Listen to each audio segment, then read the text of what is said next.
Veamos, podemos decirlo, incluso, con la voz alta y convencidos de lo que decimos.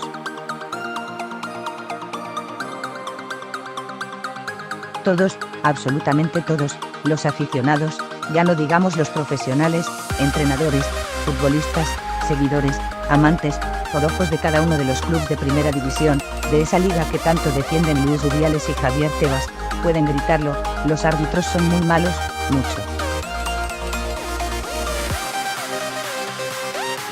Repito, muy malos, pues no son capaces de acertar ni en vivo ni en directo, ni con repeticiones, ni con VAR ni sin VAR, ni a la antigua usanza o en manos de las nuevas tecnologías.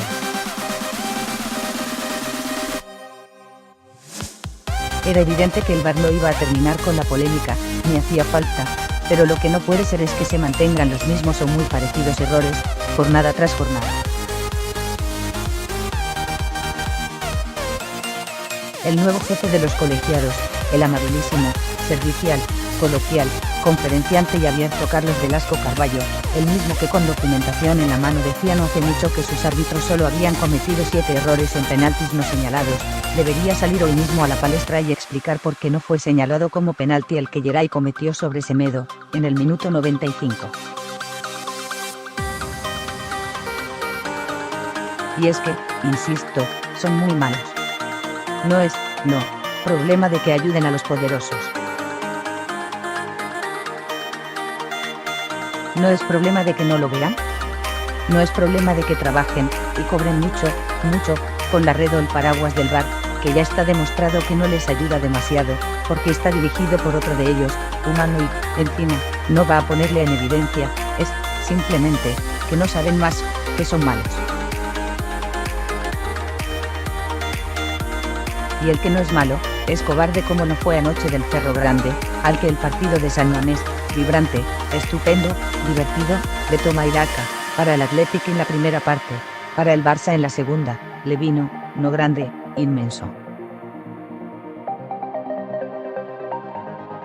Y, si encima de todo ello, vaya expulsa, vaya, a Raúl García por tocar el balón con la espalda, el hombro, la espalda, y, minutos después, se asusta, le entra el cague, perdón, pero fue así, no más, y no le proporciona la posibilidad de ganar al Barça, entonces estamos donde estábamos antes del VAR. Es decir, que son muy malos. El Barça, al que le sigue faltando en el centro del campo alguien que piense, que trabaje los contragolpes, que filtre pases de miedo, que lleve la manija, no sé, alguien como Artur, a quien parecen haberle descubierto que, como buen brasileño, también le gusta la fiesta, se atascó a la hora de marcar, de crear auténticas ocasiones de gol y, sí, tuvo a Messi, pero no al 100%, ni mucho menos. Tal vez jugó Leo por eso, porque no estaba Artur. Pero anoche, de nuevo, el Barça, como le suele ocurrir al Atlético, demostró tener uno de los 3 mejores porteros del mundo y eso, jugando en casa de don José Ángel Iribar, es todo un homenaje, un honor.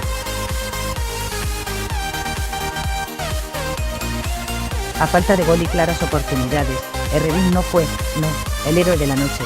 Bueno es arrancar un punto de la catedral y mantener al Real Madrid a 6+1 puntos, ya que sería bueno no olvidar que el Barça goleó a los blancos, 5-1, en aquella época que estaban mal, muy mal y, por tanto, la diferencia es mayor que 2 derrotas, las mismas que suman los culés en 23 jornadas.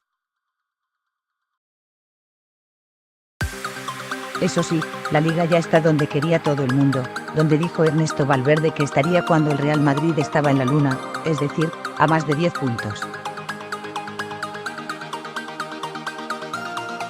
La Liga se resolverá, como casi siempre, en otro mano a mano de los dos inmensos. Se acabaron las sorpresas. Y, de momento, pese al clavo ardiendo, llamado esta vez Vinicius, al que se agarra el madridismo, el líder es el Barça, que solo ha dejado de serlo en 2 de las 23 jornadas que se llevan disputadas.